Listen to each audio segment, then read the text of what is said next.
What is this thing we call happiness? It's a question that has puzzled thinkers for centuries, yet the answer is beautifully simple. Happiness is that warm, glowing feeling inside us when life feels good. It's the smile that spreads across your face without you even thinking about it, the lightness in your step as you walk down the street. It's a state of contentment, joy, and well-being. We all seek it, from the youngest child giggling at a silly face to the oldest person reminiscing about a life well lived. This pursuit is a fundamental part of being human. It's the engine that drives so many of our choices, our dreams, and our daily actions. We instinctively move towards what makes us feel good and away from what causes us pain. The importance of happiness cannot be overstated. It is not merely a fleeting pleasure or a luxury for the fortunate. It is essential for our overall health. When we are happy, our bodies and minds function better. Scientific studies have shown that happier people tend to have stronger immune systems, are more resilient in the face of stress, and may even live longer lives. Happiness fuels our creativity, makes us more productive at work, and strengthens our relationships with others. It gives us the energy to tackle challenges and the optimism to believe that we can overcome them. In essence, a happy life is a healthier and more fulfilling life, making its pursuit a worthy and vital goal for every single one of us. Think about the last time you felt truly happy. Perhaps it was a quiet moment, sipping a hot cup of tea on a chilly morning, feeling perfectly at peace. Or maybe it was a loud, boisterous celebration surrounded by friends and family with laughter echoing all around you. These moments, big and small, are the building blocks of a happy existence. They remind us of what truly matters. Seeking happiness is not a selfish act. In fact, when we are happy, we are often more generous, compassionate, and patient with those around us. Our personal joy can create a positive ripple effect, touching the lives of our family, our colleagues, and our entire community in wonderful and unexpected ways. This universal desire for joy is what connects us all. Regardless of where we live, what language we speak, or what our circumstances are, the longing for a life filled with more light than darkness is a shared human experience. It's the reason we tell stories, create art, and build communities. We are all on our own personal happiness project, trying to figure out what brings us contentment and meaning. Recognizing this shared goal helps us to be more empathetic and understanding towards each other. We are all just trying to find our way to that feeling of inner sunshine, and that shared journey is a powerful bond that unites humanity in its most fundamental quest. To build a happier life, it helps to understand its foundations. The first pillar is material happiness. This is the joy we get from physical things around us that provide comfort, security, and pleasure. Think of the satisfaction of having a safe, warm home to return to at the end of the day, or the simple pleasure of eating a delicious meal when you are hungry. Having enough money to pay your bills without constant worry is another key part of this foundation. These material elements aren't about excessive wealth or luxury. They are about having our basic needs met so that we have the stability and freedom to focus on other aspects of our lives. A comfortable chair, a favorite blanket, or a good pair of walking shoes can all be sources of material happiness. The second pillar is emotional happiness, which stems from our relationships and our inner feelings. This is the warmth you feel when you share a laugh with a close friend, the deep love you have for your family, or the sense of belonging you get from being part of a team or community. Emotional happiness is nurtured through connection, kindness, and empathy. It's about feeling understood, supported, and valued by others. Giving and receiving affection, offering a listening ear to someone in need, and celebrating the successes of those we care about are all acts that build this crucial pillar. It is the heart of our social existence, reminding us that we are not alone on our journey through life. The third and often most profound pillar is spiritual happiness. This does not necessarily mean religious belief, though for many it does. More broadly, it refers to the sense of meaning, purpose, and connection to something larger than ourselves. It is the awe you might feel while watching a spectacular sunset, the fulfillment you get from volunteering for a cause you believe in, or the peace that comes from practicing mindfulness or meditation. Spiritual happiness is about living a life that aligns with your deepest values. It involves understanding your purpose and contributing to the world in a way that feels significant to you, bringing a deep and lasting sense of contentment that transcends daily ups and downs. These three pillars, material, emotional, and spiritual, work together to support a sturdy and resilient structure of well-being. A life that leans too heavily on just one is often unstable.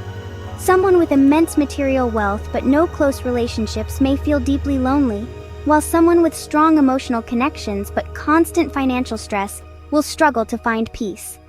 By consciously nurturing all three areas, we can create a more balanced and sustainable form of happiness. We can take small, deliberate steps every day to strengthen each pillar, creating a life that is not only pleasant in the moment but also deeply meaningful and fulfilling in the long run.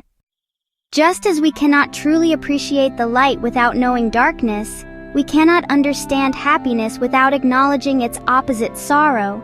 Sorrow is the heavy feeling of sadness, grief, or disappointment that descends upon us when we experience loss, failure, or pain. It is a natural and unavoidable part of the human experience. It can be caused by countless events, from the profound grief of losing a loved one to the sharp sting of rejection or the quiet ache of loneliness.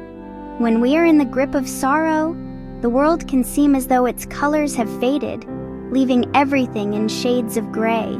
It's an emotional weight that can make even the simplest tasks feel daunting and overwhelming. When people experience sorrow, their behavior often changes in noticeable ways.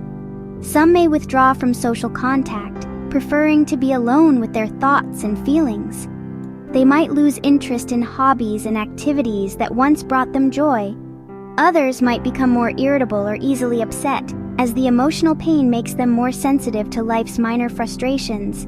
You might notice changes in sleep patterns, with some sleeping far more than usual and others suffering from insomnia.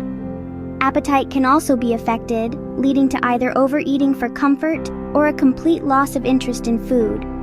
These are all outward signs of an internal struggle, a mind and body grappling with emotional distress. In the face of sadness, our natural instinct is to try and find our way back to happiness. People employ many different strategies to cope with sorrow and lift their spirits. Some find comfort in talking about their feelings with a trusted friend, family member, or a professional counselor. The simple act of sharing the burden can make it feel lighter. Others turn to activities that provide a distraction or a sense of accomplishment, such as throwing themselves into work, starting a new project, or exercising. Engaging in creative outlets like painting, writing, or playing music can also be a powerful way to process difficult emotions.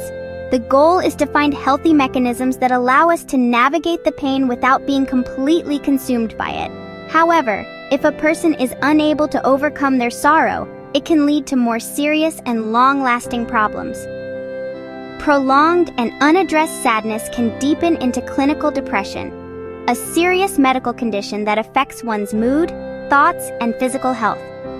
This can create a vicious cycle, where the inability to function normally leads to further problems, such as job loss or strained relationships, which in turn fuels more sadness.